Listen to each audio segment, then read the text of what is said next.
est-ce qu'un Cohen, est-ce qu'un Cohen, il a le droit, a priori, de travailler au Beth Amikdash, même s'il est à Mémet, ou c'est que a posteriori? Alors, l'avis de Rav Sheshet était que c'était que a posteriori. Ça veut dire si on n'a pas trouvé d'autres opportunités, c'est là que le Cohen pourra travailler, même s'il est à Mémet. Selon Rav Nachman, même a priori, il peut travailler s'il est à Mémet. On n'a pas besoin d'arriver à un cas de a posteriori. Alors, on a amené des preuves de ce côté, de l'autre côté. La Gemara, dans Daf Zayin Amoud Aleph,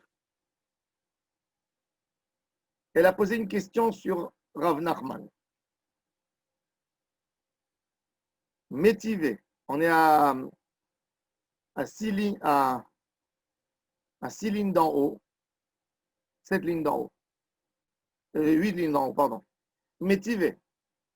Aya makriv minchat parim ve'elim ou kvasim.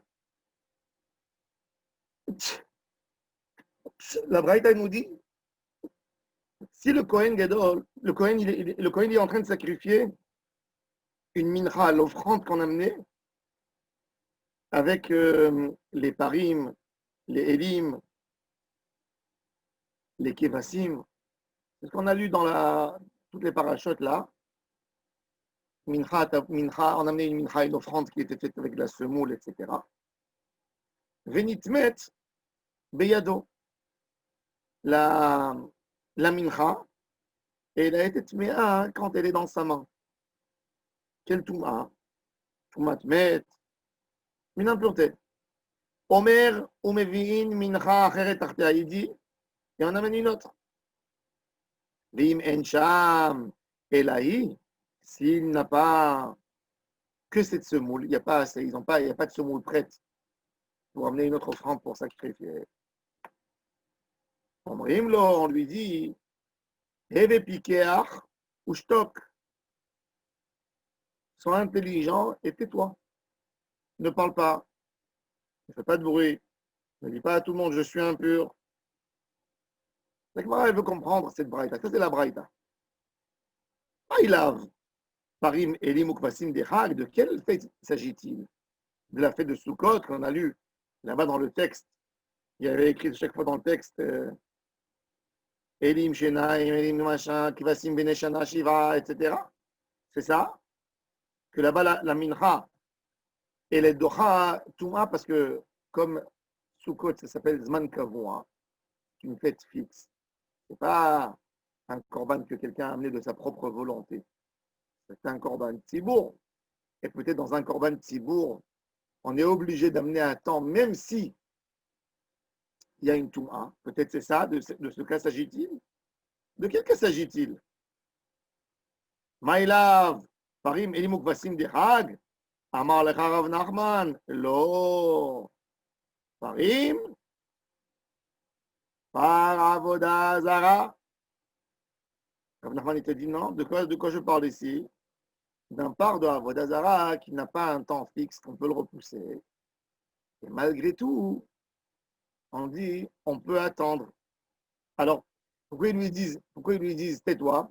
Parce que dans ce part, normalement, s'il était tamé, Rav Nachman, il te dit, moi, je n'ai pas dit sur celui-là, Outra Betsibour. Outra Betsibour, sur des korbanot chez Eshlem, Zman Kavua. Donc, moi, je t'explique cette braïta pour ne pas qu'il y ait une kushia, qu'il y ait une question sur moi. Je t'explique qu'il s'agit d'un part de Avodazara. Alors maintenant, tu vas me dire, mais si c'est un par Avodazara, on amène que sur un ravon du Tzibour entier. C'est-à-dire que le Tzibour pensait, par exemple, qu'il n'y avait pas de problème d'idolâtrie de servir d'une certaine manière ce pas. Il n'y avait pas de pluie, il y a quelqu'un qui leur a dit, vous savez, si vous allez amener un sacrifice pour tel et tel, pour le soleil ou pour la lune, elle va se calmer de sa colère. Et ils ont vu quelqu'un qui leur a expliqué que ce n'est pas Avodazara, mais en fin de compte, c'est Avodazara. Ils se sont trompés là-dessus. Alors, par Avodazara, chez le Tzibour, alors il te dit que même celui-là, puisqu'il n'a pas un zman, sa touma, la touma du Kohen, elle n'est pas docha, parce que je peux amener le par Zara aujourd'hui, demain, après-demain, la semaine prochaine. Il n'a pas un zman, c'est pas exactement comme un par de la fête.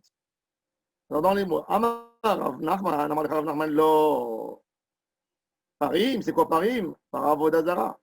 ואף על גב דציבור, כיוון דלא קביע לזמן מהדרינן. Puisqu'il n'y a pas un zman fixe.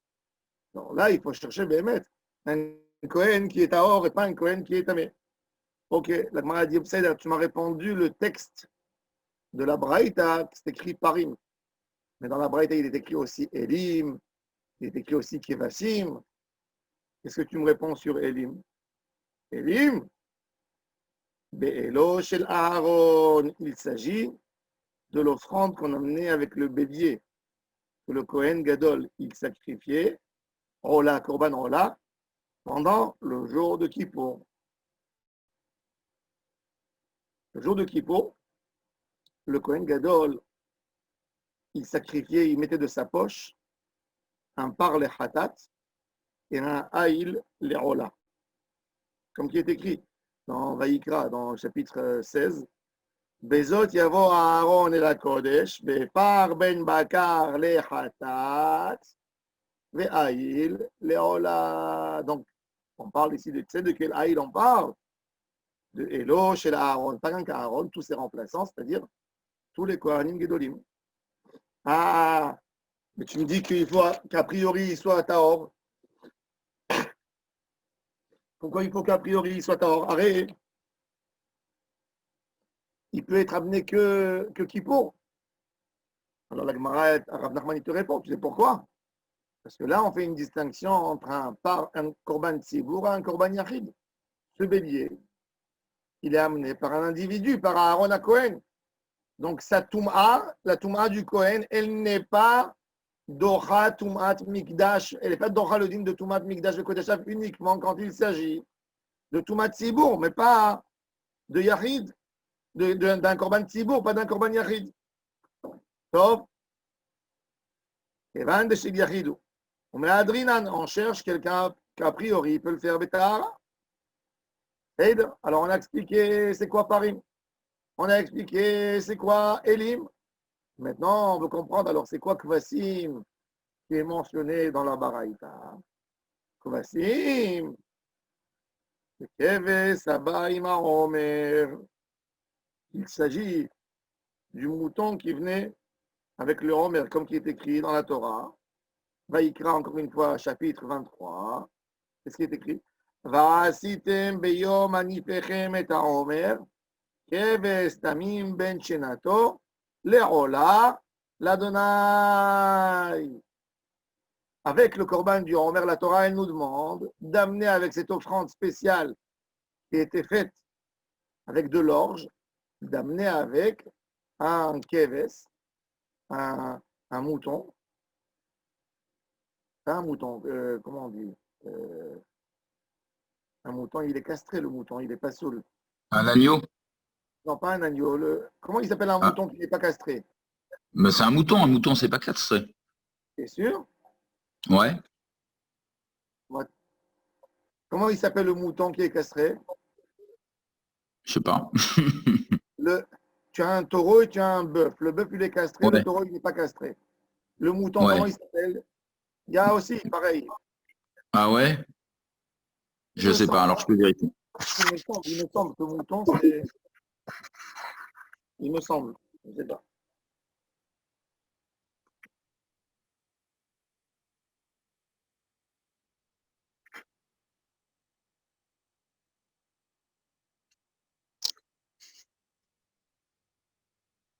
Non, je vois pas. Il y a pas. Alors, ok. Alors, un mouton, il a fait. Mais c'est d'accord. Alors ce mouton-là, on l'a mené avec l'offrande, avec ce corban en mer. Rabbeinu. Le mouton, c'est un bélier castré. Ah, voilà, tu vois. Alors, un bélier. Il faut dire un bélier. Mhm. Il a fait. Alors, on a amené un bélier. Bon, sauf que le bélier, ça se traduit aussi. Ah, il est dans la Torah. on a une distinction claire entre un agneau et un bélier jeune et un bélier plus âgé. Bon. Aïl, Elim, c'est dans la Torah, tu as Gedi, Keves, Aïl. Et la Gemara, elle a ajouté, si vous vous souvenez, on avait fait dans ma sérette Rosh Hashanah, qu'il y avait aussi Pilgas. Ah ouais. Bon, le Saïd, non me Alors, ce Keves là, il venait avec Korban Haomer. Mais ce Keves, il est rola complètement. Alors, pourquoi on a besoin que le Kohen qui égorge ce Keves et qui le sacrifie soit Tahor? D'abord, c'est un Korban Tzibour. Et il parle de ça. Et Yeshlozman, le Homer en l'amène le 16 Nissan. Alors, comment tu peux me dire, selon Rav Nachman, qu'il faut chercher un Kohen qui est Tahor? Alors, il te dit, pourquoi je cherche un Kohen qui est Tahor? Parce que les Shiraim de la Mincha Tahomer, la Mincha, elle n'est pas brûlée. Le Keves, il est brûlé complètement. Il est rola. Mais la Mincha, elle se mange, Shiare An et Echalim, la Kohanim, Shiare Mincha. Et on a expliqué que quoi? Que même si c'est un Korban Tzibour, si les Kohanim, ils ont quelque chose à manger dans ce Korban, il faut le faire a priori Betara.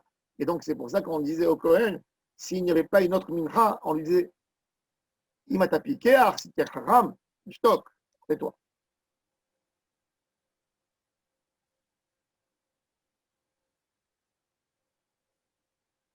Donc, la Gemara, maintenant, elle continue avec une autre question sur Rav Nachman. Métivé.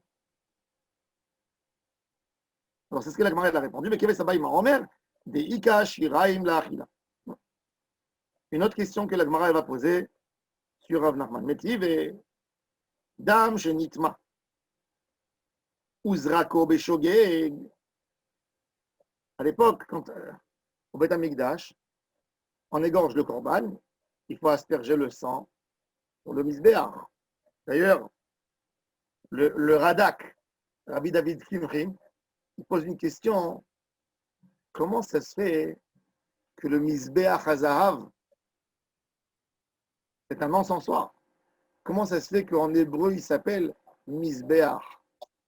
Puisque on ne sacrifie pas là-dessus des sacrifices. Il faut l'appeler, la Torah, elle appelle au début Miktar Ketoret, un encensoir. Alors, comment ça se fait qu'on dit Misbéach Hanechoshet et Misbéach Hazahav? Alors, le Radak dit un Hilouche. Et parce qu'une fois par an, le Kohen, il asperge le sang du Korban sur Misbéach Hazahav. Jamais dans l'année, on asperge dessus. Une fois dans l'année, on asperge le sang, mais le Korban, il n'est pas exaucé tant qu'on n'a pas aspergé le sang sur Misbéach Hazahav. C'est pour ça qu'il s'appelle Zevach, même s'il n'y a pas dessus en réalité. On ne brûle pas aucun Korban là-dessus.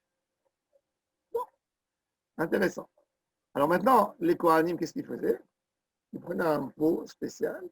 Quand on égorgeait l'animal, il approchait, il récupérait le sang. Et ils avaient comme une tige en or comme ça, qui remuait le sang pour qu'il ne coagule pas. Maintenant, au moment où le Kohen a pris ce sang, il s'est avéré que le Kohen que le sang était tamé. Pourquoi? Ou qu'il y a un Kohen, par exemple, je donne un exemple, comment on peut rendre un Korban tamé, même si le sang que j'ai dans ma main, il est tahor. J'ai égorgé le Korban, ça s'est bien passé. Le Korban, tant qu'il est vivant, il faut savoir, il n'y a pas de touma dans un Korban vivant. Un animal, il n'y a pas de touma. C'est pas comme un homme. Un homme, il est rentré, il a touché un mort, il est à Mémet. Un animal qui est rentré dans un cimetière ou qui a eu une proximité avec un reptile mort, ou même avec un mort, ou avec un lépreux, ou quoi que ce soit, il n'est pas tamé, il est vivant. Quand il est mort, il a été égorgé. Alors même s'il a été égorgé, Betahara, il suffit qu'il y ait un Kohen qui l'a dépecé. que le Kohen était tamé. Il ne savait pas. Il a rendu tamé le Korban. Le Korban, il est invalide pour la mitzvah. Donc, qu'est-ce qu'il fait? Qu'est-ce qu'il faut faire?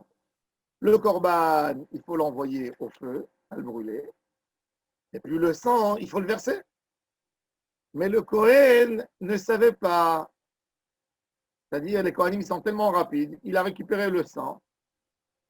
Autre-temps, quand il marche avec pour aller le asperger sur le misbéach, le Korban, il est devenu impur parce qu'il y a un Kohen impur qui a coupé la viande ou qui a dépecé. Si il a fait Béchogeg, où il ne savait pas qu'il y avait une interdiction, il pensait que c'était moutard. On va voir, parce qu'on va voir maintenant plus tard un débat dans cette braïta. Alors, je ne vais pas avancer ce qui est tard. En tous les cas, s'il ne savait pas que c'est assourd, ça, le korban, il est cachère. Le korban, il est cachère. Et la personne qui a amené le korban, il a été exaucé. Bémézid, l'autre, si c'est Bémézid, c'est assourd. On va voir plus tard, est-ce que d'abord, de quoi on parle? Est-ce qu'on parle du korban qui est devenu tamé ou du sang qui est devenu tamé? On va voir cette interdiction, est-ce que les Minatora ont mis des rabanan? En tous les cas, ça c'est le cas. Quand le sang qui est tamé, ou le korban, il a été tamé qu'après qu'il a été égorgé, ou le dam qui a été tamé parce que le Kohen, il a touché le récipient et dans le Beth Amikdash, vous savez qu'ils étaient marmirim à une touma de 4 niveaux supérieurs. C'est-à-dire une touma chez les individus, ça marche jusqu'à une deuxième force, et ça y est, ça se finit. Pour la terouma, 3. Et pour les korbanot, Homer Bakodesh, 4 niveaux. C'est-à-dire Tamémet qui a touché un récipient, qui a touché un autre, qui a touché un autre, ça rend tout à Tamé. Donc là, on veut savoir donc qu'est-ce qui s'est passé. Alors la Gemara, elle dit, la Gemara, elle pensait que quoi? Et cette braïda, elle parle aussi, pas que des korbanot yachid, même des korbanot tzibur. Parce que la Gemara, elle a dit, Nizrak Adam Bemezid, si le sang il a été aspergé quand le Kohen savait que c'était pas bien de l'asperger, de le verser quand il est tamé. L'eau, la Gemara au début dans la question, elle comprend qu'un korban tzibour, voilà, tu vois, regarde, il a été tamé le sang. Et tu ne laisses pas à verser le sang sur le misber. Tu dis non, s'il n'a pas été versé, je ne le verse pas. Pourquoi? Pourquoi? Alors la Gemara dit non, d'accord. Il ne s'agit pas ici d'un korban tzibour. Rav Nachman, il te dit, Tania, là-bas, pourquoi le korban, il y a une distinction entre Mézid et Shogeg? Parce qu'on parle d'un korban yachid, on ne parle pas d'un korban tzibour. Deux manières de commenter cette braïta. Le Makshan, celui qui a posé la question, il a dit que c'était un korban tzibour. Et le Tarzan, Rav Nachman, il vient répondre, non, il s'agit d'un korban yachid.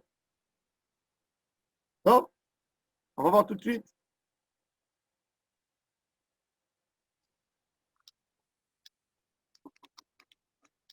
Le Tosfot,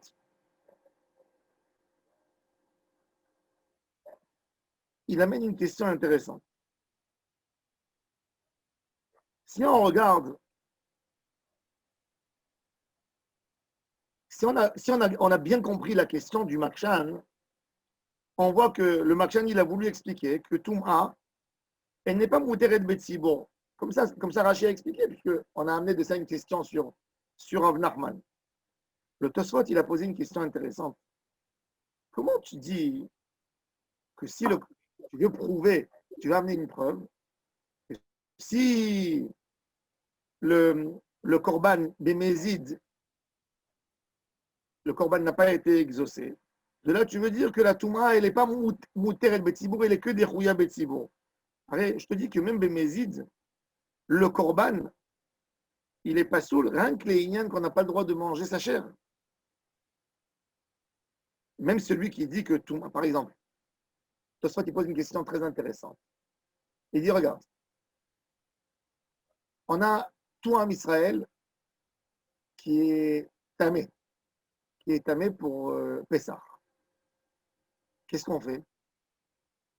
Pessah? On ne sacrifie pas Corban Pessah? Oui, on sacrifie. Mais quoi? Mais on ne mange pas. C'est tout.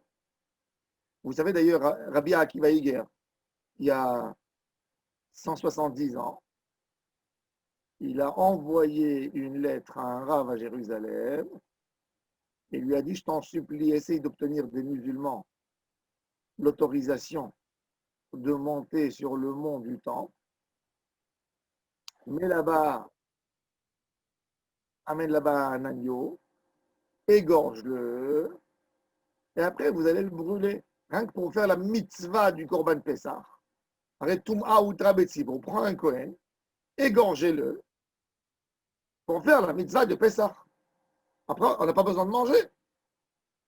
Alors, Tosfot, il pose une question, il dit, du fait que le Korban, il est tamé, il ne se mange pas par les Kohanim, ce n'est pas une preuve encore que Tum'a Dechouya. Je te dis, moi, Tum'a Outra, ce que le Kohen n'a pas le droit de manger, ce qui est Bémézid, l'eau, l'eau, et tout ça, c'est pas une halakha qui me montre que c'est un sourd de sacrifier les khatril à Betzibor. C'est ce que Tosfot il pose comme question, une question très logique sur Rashi. Rashi, il a expliqué, il a compris que la question, elle voulait dire, ah, c'est un sourd. Voilà, c'est pas bon. Tum'aou, il déchouya Betzibor. Tosfot, il dit, c'est pas vrai. Même si j'ai pas le droit de manger, ce n'est pas encore une preuve que j'ai pas le droit, a priori, de sacrifier. Manger et sacrifier, c'est deux choses. Manger, j'ai pas le droit de manger parce que je suis tamé. Un homme qui est tamé, Mina Kodashim, le Yochel, c'est écrit mes forages dans la Torah. Tout Kodashim, j'ai pas le droit de manger, ni Kodashim Kalim, et Bevadaï, ni Koche Kodashim, et ni Kodashim Hamourim. Mais c'est le fait que je n'ai pas le droit de manger, ça ne rend pas encore le Korban, ça ne le fait pas passer de priori à posteriori. Non. Ça, c'était la question de Tosfot.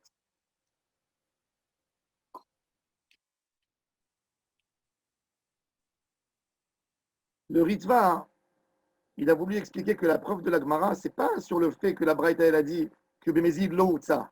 La question de la Gemara était sur Avnaron était du fait que c'est écrit Beshogeg ça. C'est-à-dire, c'est quoi Beshogeg. Beshogeg ça, ça veut dire Hurtsa. Hein. La question, elle est sur le côté Shogeg. C'est quoi Hurtsa? Hurtsa. On a la Gemara qui nous dit dans le traité Arachin que le tzitz, il fait pardonner les corbanotes qui ont été sacrifiés Betouma. Pourquoi j'ai besoin du mot ritsui? Ritsui, c'est-à-dire, quand tu dis les ratzot et travero, c'est de dire, tu sais, pardonne-lui même s'il t'a fait du mal.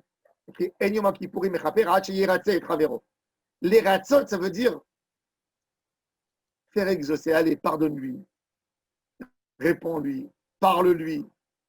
Si le corban il est cachère, pourquoi il a besoin du tzitz qui soit mératzé? Mais vadaï, le khatrid, il n'est pas cachère. La question, elle n'est pas. La question sur Rav Nachman, elle n'est pas du fait qui est écrit à propos du korban lo utzalo dans Mézid. Non, elle est du fait que c'est écrit beshogeg urtza. Pourquoi on a besoin du mot ritsui? On n'a pas besoin. S'il est cachère, il est cachère, le korban. Qu'est-ce que tu as besoin d'ajouter le mot urtza? Comme ça explique le Ritva.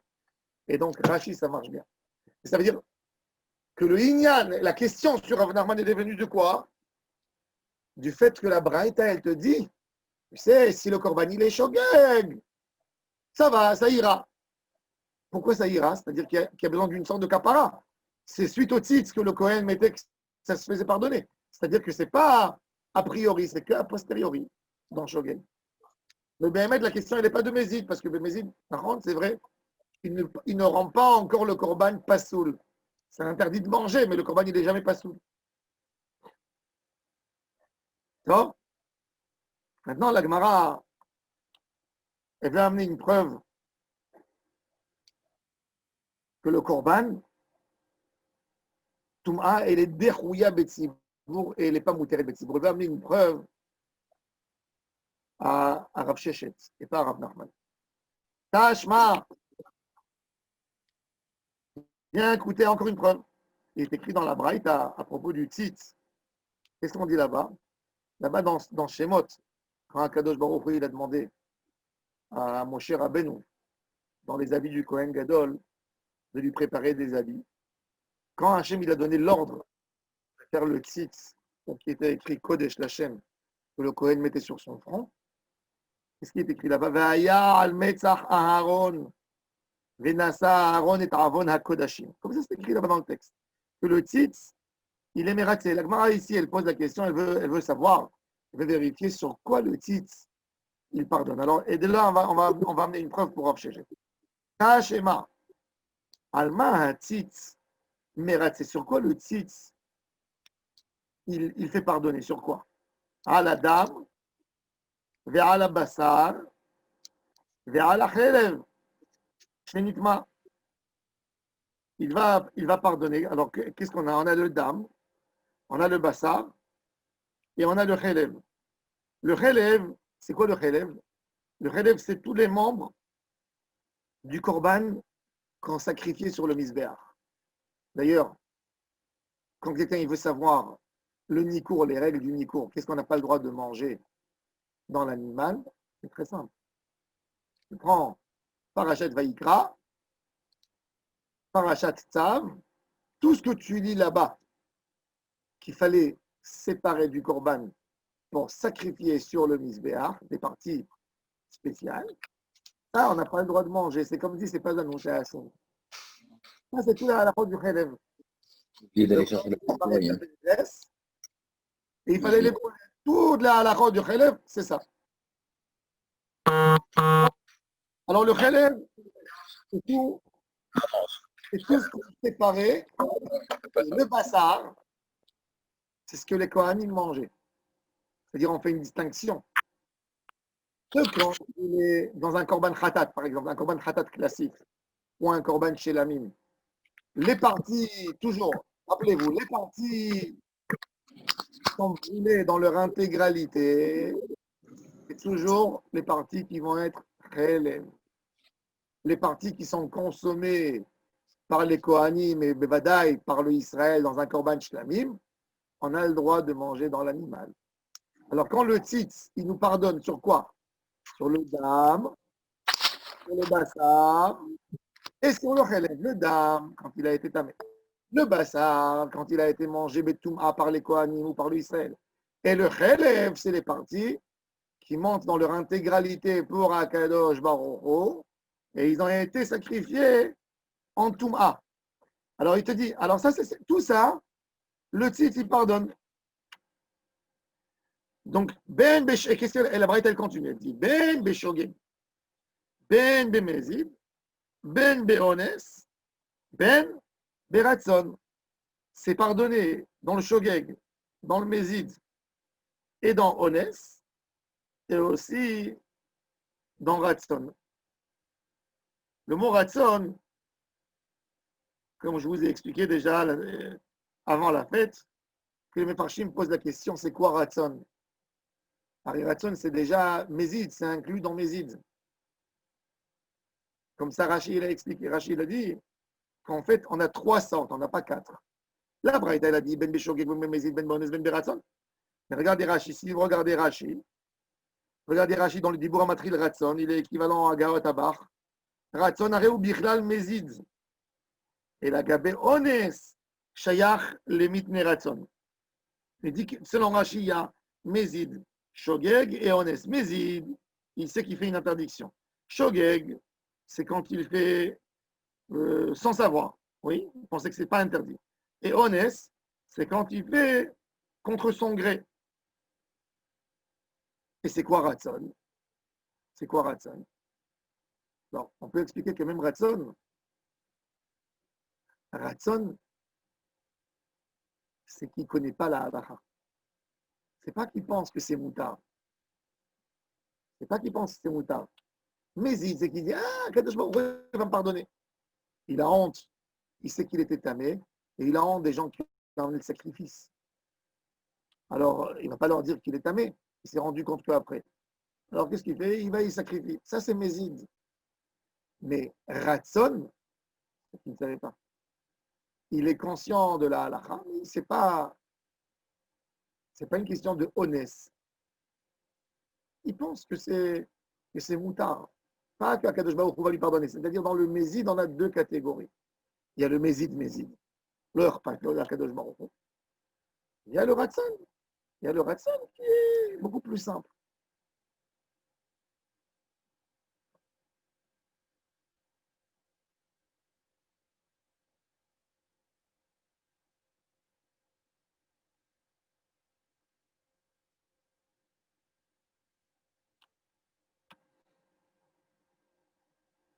Bon, alors, maintenant, alors, bon, ça c'est la braïta. Ben Beyachid, Ben Betsibour. Là, ce qui est intéressant dans cette braïta, qu'est-ce que la braïta nous dit? Que le tzitz du Kohen, il va pardonner sur les corbanotes qui ont été sacrifiés s'ils sont impurs, Ben Beones, Ben Beratson, Ben Beshogeg, Ben Bemezid, Ben Beyachid et Ben Betsibour. Clair et net, que la braïta, elle nous dit que le tzitz, il pardonne même sur un korban tzibour. Maintenant, c'est-à-dire que le tzitz, on a besoin pour un korban tzibour. Et là, la Gemara, elle va poser la question. Toi, Rav Nachman, que tu m'as dit qu'a priori, un Kohen, il peut sacrifier un korban tzibour en étant tamé. Pourquoi j'ai besoin du tzitz? Pourquoi j'ai besoin du tzitz? C'est moutard. Je n'ai pas fait une avéra. C'est une grande question. C'est ce qu'il va dire Rav Nachman. Et ça, c'est une preuve pour Rav Shechet. Pourquoi, selon Rav Nachman, on a besoin du tzitz pour pardonner une touma qui a été faite en korban tzibour? Alors, il n'y a pas de touma pour lui, Betzibour. Ça n'existe pas. Amar la Rav Nachman. La Gemara, elle répond. Rav Nachman, il peut te répondre. Que la Braïta, elle a dit tzitz meratze, a des yachid. Elle a dit ça que sur un korban de yachid. Et quand on a dit ben beyachid, ben betzibour, qu'est-ce que ça veut dire? Alors, c'est écrit dans la Braïta, ben beyachid, ben betzibour. Tu me dis que la Braïta, elle parle que d'un korban yachid. Mais c'est écrit méforache. Ben beyachid, ben betzibour. Comment tu essaies de me tordre cette Braïta? Elle parle pour elle-même. Ben beyachid, ben betzibour. Que veut dire yachid? Mais que veut dire tzibour? Il dit non. Le korban, il est caché, yachid et tzibour. Mais ce n'est pas de la même raison. Betzibour, il est caché parce que tout ma'outra betzibour. Et beyachid, tzitz meratze. Ça veut dire qu'il a partagé ça d'une manière très intéressante. Rav Nachman, il te dit, la Braïta Béhémet, elle est venue te dire qu'en réalité, un juif, il n'a pas de quoi craindre. Quand il a amené son korban, il n'a pas de quoi se préoccuper la tête de dire, oh, peut-être le korban, il n'a pas été caché. Peut-être. Il commence à. Vous savez, c'est le système nerveux qui commence à fonctionner dans sa tête. Et il va passer dans un endroit à côté du mont du temple, il va voir qu'il y a eu un mort. Il va dire, ah, mais les Kohanim, ils sont montés par là. Alors peut-être mon korban, il n'est pas bon. Alors il faut que j'achète un autre korban. On lui dit, non, c'est bon. Pourquoi c'est bon? Parce que si c'est Tzibour, une baraya. Si c'est Yachid, le Tzitzi Mechaper. Mais en réalité, le mot Tzitzi Mechaper, il vient expliquer que le korban Yachid. Il ne vient pas expliquer le korban Tzibour, selon Rav Nachman. C'est quand même difficile de dire cette phrase. Pourquoi c'est difficile de dire cette phrase? Parce que là, on parle d'un tzitz. Le titre de la braïta, c'est le tzitz. Ce n'est pas le korban. Alma tzitz meratze. Non. Alors c'est pour ça que là, il n'était pas, Rav Nachman lui-même, il n'est pas satisfait de sa première réponse. Ve'i ba'et ema. Maintenant, je vais vous donner un secret. Toujours, rappelez-vous, quand la Gemara, elle te dit Iba'it ema, et si tu veux, tu dis, c'est qu'elle n'est jamais contente de la première réponse. C'est que la première réponse, tu peux la casser. Toujours quand tu as dans la Gemara un Iba et Tema, toujours, Iba et Tema, ça veut casser, ça te dit que la première réponse, elle est fragile. Et pour ça, on a cherché un meilleur argument. Parce que quand tu as un très bon argument, tu n'ajoutes pas quelque chose d'autre là-dessus. Si tu ajoutes, tu as affaibli le premier. Donc, si la Braïta, si la Gemara, elle te répond un deuxième Iba et Tema, c'est-à-dire que la Braïta est convaincue que la réponse n'est pas si bonne que ça. Alors là, la Gemara dit, Veiba et Tema, Afilu Tema Betsibour, même si tu me dis que le tzitz, il est mératsé même dans un korban tzibour, je te dis qu'il s'agit des korbanot, des lokavia le ouzman. Qu'est-ce qu'on avait expliqué? On a dit que même selon Rav Nachman, par exemple, un par de Avodazara, un korban de Avodazara, il n'a pas un délai. C'est pas comme Sukkot, il y a un délai. Pesach, il y a un délai. Shavuot, il y a un délai. Un par Avodazara de tzibour, on peut le sacrifier aujourd'hui, on peut le sacrifier demain, on peut le sacrifier la semaine prochaine. Sur ce korban, tzibour, s'il a été tamé, le tzitz, il est mératsé. Et ça, c'est une bonne réponse. C'est-à-dire que Rav Nachman, il te dit, tu sais de quoi on parle dans la Braïta quand on te dit que le tzitz, il est mératsé, le tzitz, il est mératsé. Sur un korban tzibour, sur un korban yachid aussi. Sur un korban tzibour, dans quel cas? Des lokaviar lesman, un korban qui n'a pas un temps fixe comme quel korban? Korban de Avodazara. Ça, c'est ce que Rav Nachman va répondre. Et là, c'est Béhémet. On voit que le deuxième tirout, c'est meilleur que le premier tirout. En parenthèse, il y avait un grand rabbin qui était rabbin en Yougoslavie. Et après, il est monté à Jérusalem. Il s'appelle Rabbi David Pardo. Rabbi David Pardo, il a écrit de nombreux livres. Et il a écrit un livre extraordinaire qui s'appelle Shniyot la Harayot. La Harayot, Arié, les lions. Les deuxièmes lions, c'est ce qu'il veut dire.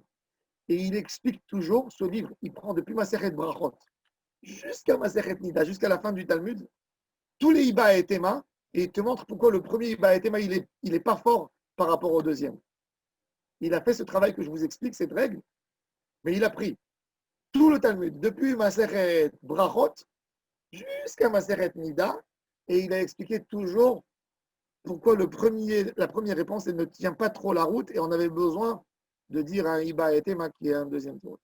Alors, Bezrat Hashem, mes amis, depuis demain, on reprend le shiur sérieusement depuis 8h15. 8h15 à 9h15, une heure entière d'études de Torah. 8h15, on est là. Alors, retenez-vous. Retenez le code. Alors, il faut mettre le code qu'on a envoyé, l'accès, le chiffre clé, le chiffre d'accès pour rentrer. Et ensuite, le code 1, 2, 3, 4. Il va vous demander un code. Faites le 1, 2, 3, 4 et on est là. Mais ça, t'achètes demain dans toutes les forces. Qu'on passe nous tous une bonne semaine. Et dans tout. Isrouchag, c'est un grand moment aussi de se rattacher à la fête. Même quand on a bien mangé dans la fête et qu'on pense toujours sur le régime. Aujourd'hui, c'est un jour de fête. Chez les Chassidim, vous savez que les Chassidim, ils gardent le Shtraimel même aujourd'hui. Ils restent avec les habits de fête. Même le Shtraimel, il est sur la tête. Pendant Isrouchag, le Baal Shem Tov, il a attrapé toujours ces choses que les gens ne font pas. Et chez mes parents, un repas de viande, s'asseoir et pour célébrer encore. Je crois que on n'a pas envie de quitter, ça fait de montrer quand même les choses que nous a données. Alors, ils seront sa mère à retour et